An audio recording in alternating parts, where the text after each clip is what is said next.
Now let's look at styles. Let's take an example. I'm just writing some random numbers here.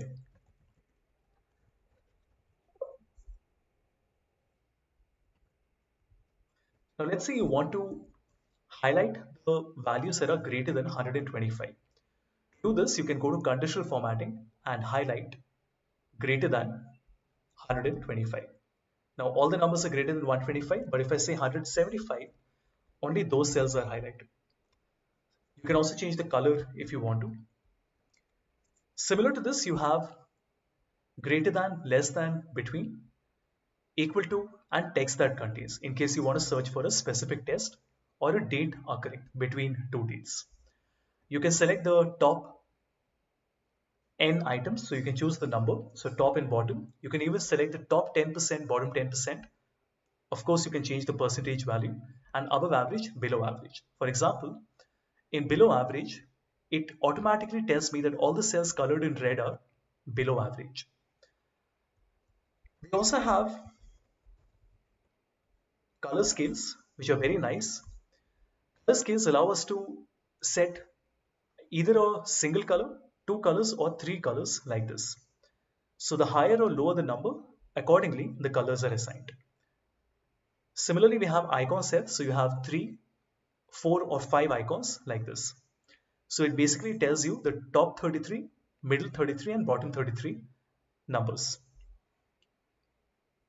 Very nice way of making your numbers look more effective. Conditional formatting is also a very detailed area, and you can even set new rules in conditional formatting by clicking on use a formula. Not something we are going to cover right now, but do keep in mind that despite the fact that these options are fairly robust and you get a lot of different ideas here, there is a lot more that you can do with conditional formatting rules that you declare. You can also set data bars. By clicking on data bars, you can set a data bar like this. For example, if I increase the width and let me just change the numbers a little bit, data looks like this. Remember, if you want to remove the conditional format, you will have to go to clear rules and clear the rules from the selected cells like this. If you want to copy the conditional format that you have into another set of values, you can simply select Format Painter in the top left corner and just click, and this will allow you to copy the same format. It helps you save a lot of time.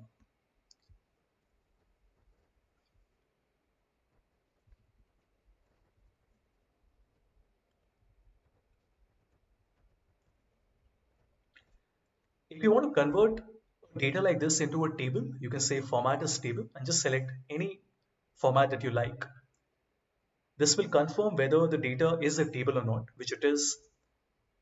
And the moment you do this, a table design option appears at the top. You can see the table name on the left side. And from this, you can make a pivot table. You can also change the table style by searching through all the different styles you have. As a matter of fact, you can even create your own table styles. It does take some time, but if you want to really customize your Excel files, this is the right way to do this. Do remember that once a table is created, your formulas become a little different. Like right now, the table is called table 1. So if I want to find the sum of table 1, I can simply say sum of table 1 and then which column I want the sales column, like this. This is automated and dynamic.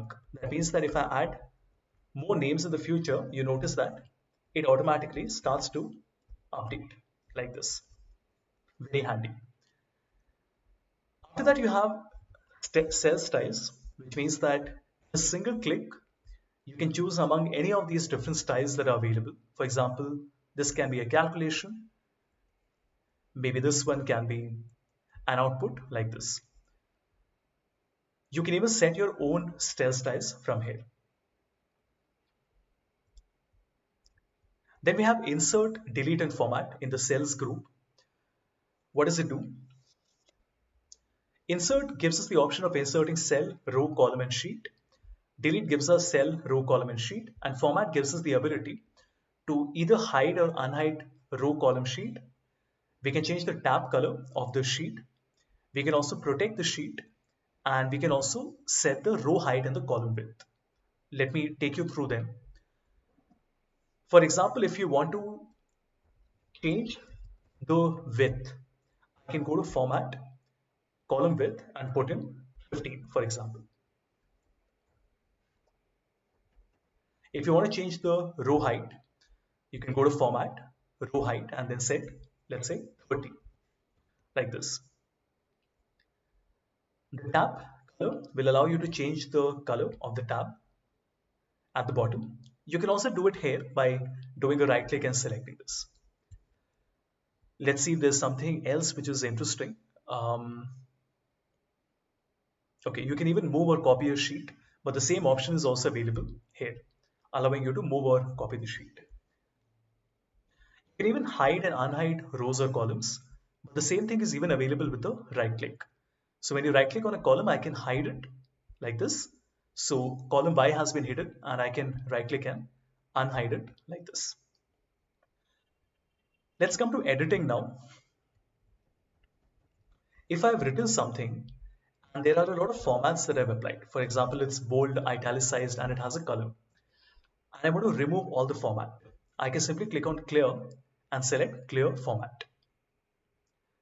Similarly, you can remove hyperlink, comments, content, or clear everything directly. You have a fill option that allows you to put in a sequence of values very quickly. For example, let's say I want to show numbers from 1 to 100. So I can simply write 1, go to fill, select series, and then I can put the stop value as 100 and make sure to select columns. And in one click, you get values from 1 to 100. The same thing is also possible with dates. So if I've written the current date, the 26th of October, I can go to fill series, select a column, and put the stop value as, let's say, the 31st of December 2020. And this gives me an entire range of dates. Then you have more customization. For example, you can even say that I want dates till the 31st of December, but you only want to look at weekdays, which means that, I'm sorry, let me do that once again. So fill series, columns, weekday, 31st December. So you notice that it is showing us 26, 27, 28, 29, 30, but we are not looking at the 31st and the 1st because that's a Saturday and a Sunday. It's very nice when you want to make a project schedule. Then we have sort and filter. Let's quickly look at this. I have my north, south, west, and east region, everyone. I have some random numbers below them. If you want to apply a filter, you can simply say filter, and the filter gets applied. So if I only want to see numbers above 175, I can simply click and say show me numbers greater than 175, like this. If you want to interchange something, for example, if I want to perhaps show south as the first column, then west, then north, and then east, I can put 1, 2, 3, 4, which is my original order, but that's not what we want. The order we want is 1, 2, 3, and 4. We will select the entire data. First, remove the filter. Go to custom sort. In options, change it to left to right, which is the orientation. And now you can sort it by row number 2, which has the correct sequence in it. And now you notice the order of the columns has changed. Very handy when you have 15, 50, 100 columns with you. One more thing you can do is that sometimes you might have, let us say, the region. So we have north, north, north, south, south, south, and this is all mixed up, okay, like this. And after that, we have the sales, and we also have the quarter. So we have quarter 1, 2, We have 1, 2, and we have, no, it should be 1 and 1, 2 and 2, and then we have 3 and 3, something like this. Let's see how we can sort the data. Let's apply a filter. I can sort it smallest to largest, largest to smallest, fair enough. But what if I want to see the region and the quarter as a hierarchy? For this, we click on custom sort. In options, first, let's make sure it is top to bottom. Once we've done that, we can add another level. So the first level is region, which is A to Z, so that north comes first and then south. And the second level is quarter, which is smallest to largest, so that quarter 1 comes first, then 2, and then 3. And the data will appear like this. So north 1 to 3, south 1 to 3. We have find and select that basically allows us to do a replace or simply find a value. For example, if I want to find how many cells have north region in them, I can simply select the column, and in find we can put in n, and it will find all the different cells that have n written in them, right? Similarly, you can even replace the value. For example, I can select the column and say replace, and I want to replace n with north like this. Select replace all, and in one click all the values have been replaced.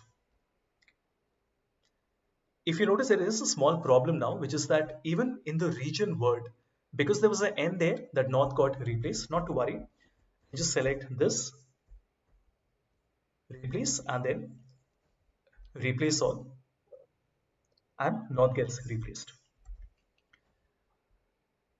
We have a lot of other options. We have the ability to go to a specific cell. For example, let's say I want to go to the cell HH220. Click on go to, type HH220. You notice it directly takes you to 220 like this. The thing I'm showing you can be accessed from the ribbon, which is what we are doing right now. But do keep in mind that there are also different shortcuts available. In the resources folder, there is a document which has all the different shortcuts in it. That's why I'm not covering it now. But just to give you an example, go to is Control G, which is written here, and find is Control F, which is also written here. This is a very smart way of understanding how these shortcuts work.